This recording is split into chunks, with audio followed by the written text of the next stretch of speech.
Good evening friends. आज के update कुछ इस प्रकार से। आज हम बात करेंगे ईरान के स्पेस रिसर्च सेंटर की। इजरायली सेना आईडीएफ ने ईरान के space research centre air defence factory को तबाह करने का दावा किया है। आईडीएफ की ओर से जारी बयान में कहा गया कि तेहरान में ईरानी अंतरिक्ष एजेंसी के मुख्य रिसर्च सेंटर पर बमबारी की गई है। ईरानी हवाई रक्षा प्रणाली के उत्पादन के लिए इस्तेमाल होने वाली प्रमुख फैक्ट्री पर भी हमले का दावा इसराइल ने किया है। इसराइल और अमेरिका की ओर से 28 फरवरी के बाद से लगातार ईरान में हमले हो रहे हैं। पश्चिम एशिया के कई देश युद्ध की चपेट में है। दुनिया भर की एनर्जी सप्लाई प्रभावित हो रही है। आईडीएफ ने शनिवार को एक्स पर एक वीडियो साझा करते हुए लिखा, ईरानी स्पेस एजेंसी का मुख्य रिसर्च सेंटर और aerial defence system production factory खत्म कर दी गई है। इस सेंटर में रिसर्च के लिए इस्तेमाल होने वाली स्ट्रेटेजिक लैब थी। इसमें मिलिट्री सैटेलाइट बनाने, इंटेलिजेंस इकट्ठा करने का काम होता था। इसके साथ ही तेहरान की aerial defence system production site को भी नष्ट कर दिया गया है। तेहरान में कई जगहों पर हवाई हमले। इजरायली सेना ने कहा कि शुक्रवार रात और तड़के ईरान में ताबड़तोड़ हमले किए गए। इन हमलों में तेहरान के शासन और सेना से जुड़े दर्जनों इंफ्रास्ट्रक्चर साइट को निशाना बनाया गया है। ईरान की ओर से भी शुक्रवार रात को इसराइल पर बैलिस्टिक मिसाइलों से हमले किए गए। ईरान की मिसाइलें इसराइल के कई प्रमुख शहरों में गिरी हैं। इसराइल इस समय ईरान के साथ साथ लिबनान में हिजबुल्लाह के खिलाफ भी हमले कर रहा है। इसराइल की ओर से बेरूत और दक्षिणी लिबनान में लगातार हमले किए गए हैं। बीते 2 हफ्ते चल रही इस लड़ाई में जानमाल का भारी नुकसान हो रहा है। 10 से ज़्यादा देश सीधे इस जंग की चपेट में आ चुके हैं। इसराइल के लंबी लड़ाई के संकेत। इसराइल की ओर से युद्ध खत्म करने के कोई संकेत नहीं दिए गए हैं। इसराइल के रक्षा मंत्री कॉट्स ने कहा है कि जब तक हमें जरूरी लगेगा तब तक यह जंग जारी रहेगी। इसराइल के प्रधानमंत्री बेंजामिन नेतन्याहू भी आक्रामक लोग दिखा रहे हैं। वहीं अमेरिकी राष्ट्रपति डोनाल्ड ट्रंप ने ईरान के से सरेंडर की करने की मांग की है। आइए बात करें पाकिस्तान और अफगानिस्तान की। चीन ने पाकिस्तान और अफगानिस्तान से कहा है कि वो लड़ाई की तरफ जाने की बजाय बातचीत का रास्ता चुने। चीन ने दोनों पक्षों को चेताया कि सैन्य संघर्ष बढ़ने से पूरे क्षेत्र को नुकसान उठाना पड़ेगा। चीन की ओर से ऐसे समय यह कहा गया है जब दोनों पक्षों में संघर्ष तेज हो गया है। अफगानिस्तान के राष्ट्रीय रक्षा मंत्रालय ने कुनार और नंगरहार प्रांतों में बॉर्डर पर पाकिस्तान की सैन्य चौकियों को नष्ट करते हुए 14 पाकिस्तानी सैनिकों को मारने का दावा किया है। चीन के विदेश मंत्री वांग यी ने शुक्रवार को अफगानिस्तान के विदेश मंत्री अमीर खान मुत्तकी से फ़ोन पर बात की। चीनी विदेश मंत्रालय के बयान में बताया गया कि यी ने अफगानिस्तान और पाकिस्तान के बीच के विवादों को सैन्य ताकत के बजाय बातचीत और परामर्श के जरिए सुलझाने पर जोर दिया। चीन ने शांति के लिए मध्यस्थ की भूमिका पाने की बात कही है। बातचीत से ही निकलेगा हल। चीन बयान के अनुसार वांग ने दोनों पक्षों से संयम बरतने, जल्द से जल्द आमने सामने बातचीत करने, तत्काल युद्ध विराम करने और मतभेदों को सुलझाने का आग्रह किया है।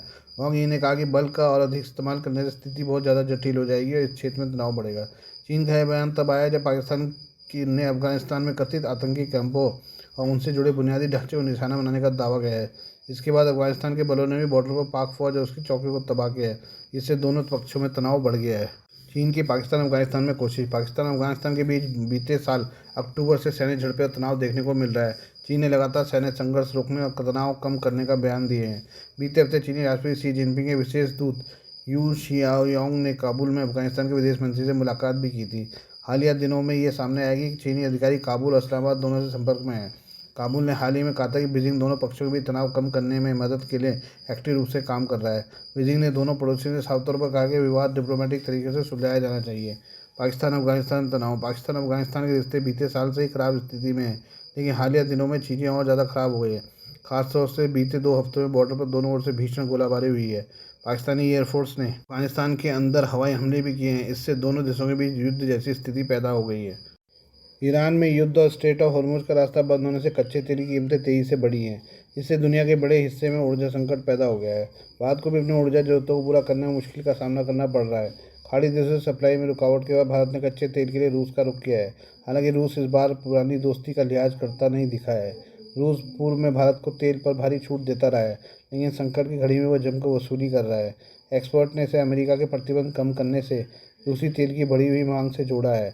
अमेरिका के ऊर्जा संसाधन मामलों के पूर्व असिस्टेंट सेक्रेटरी एमोस होस्टीन ने बताया कि भारत को रूस से कुछ हफ्ते पहले के मुकाबले तकरीबन दोगुनी कीमत पर तेल मिल रहा है। उन्होंने कहा कि ईरान युद्ध के बाद भारत ने रूस से तेल के लिए संपर्क किया तो उसने साफ कर दिया कि अब आपको ज़रूरत है और हम कोई छूट नहीं देने जा रहे हैं, बल्कि प्रीमियम प्राइस लेंगे। रूस ने महंगा कर दिया कच्चा तेल। एनर्जी एक्सपर्ट एमोस ने कहा कि रूस की व्लादिमीर पुतिन की सरकार कुछ हफ्ते पहले तक $50 प्रति बैरल की दर से तेल बेच रही थी। बीते दिनों के पश्चिम एशिया के घटनाक्रम ने रूस का रवैया बदल दिया है। रूस अब भारत से कह रहा है कि वो कोई छूट नहीं देगा। भारत को रूसी तेल की सख्त जरूरत है, इसलिए भारत अब ₹90 प्रति बैरल की दर से पर तेल ले रहा है। भारतीय एक्सपर्ट सुशांत सईद ने रूस से महंगा तेल मिलने पर टिप्पणी की है। उन्होंने कहा कि रूस के ज़्यादा कीमत पर तेल देने पर हंगामा करना बेकार है। रूसी पहले हमें तेल इसलिए सस्ते में बेचे थे क्योंकि हम उन गिने चुने देशों में थे जो उसका तेल खरीदने को तैयार थे। ऐसे में वो सस्ता तेल हमें दे रहे थे। दुनिया में उसके ग्राहक बढ़े हैं तो वो ज़्यादा कीमत लेने लगा। अंतर्राष्ट्रीय बाजार दोस्ती नहीं देखता है। सुशांत ने कहा कि रूसी तेल पर अब कोई पाबंदी नहीं है। अमेरिका ने प्रतिबंधों से छूट दे दी है। दूसरी ओर पश्चिम एशिया में से सप्लाई में रुकावट है। ऐसे में रूसी तेल की कीमत ज़्यादा हो गई है। ये पूरी तरह से बाजार की गतिशीलता और अर्थशास्त्र का मामला है। यही अंतर्राष्ट्रीय संबंधों की कड़ी सच्चाई है।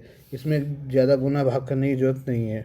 ये बात करें ईरान के जनरल ने क्या कहा है। ईरान ने एक बार फिर दोहराया कि युद्ध खत्म करना अब इसराइल अमेरिका नहीं बल्कि उसके हाथ में है। इस्लामिक रेवोल्यूशनरी गार्ड कोर पूर्व कमांडर और एक्सपीडिएंसी डिसर्नमेंट काउंसिल के सचिव मोहसिन रजई ने शनिवार को कहा कि अमेरिका और इसराइल को इस युद्ध से निकलने के लिए ईरान के नुकसान की भरपाई करनी होगी। उन्हें जंग रोकने के लिए भविष्य में हमला न होने की गारंटी भी मांगी है।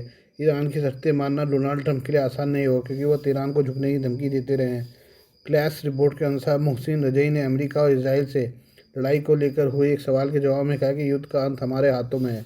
हम युद्ध खत्म करने पर तभी विचार करेंगे जब हमारी दो शर्तों को माना जाएगा। इसमें पहली शर्त यह है कि हमें अमेरिका से हमारे सभी नुकसानों के लिए पूरा मुआवजा मिले है। अमेरिका को खाली करनी होगी फारस की खाड़ी।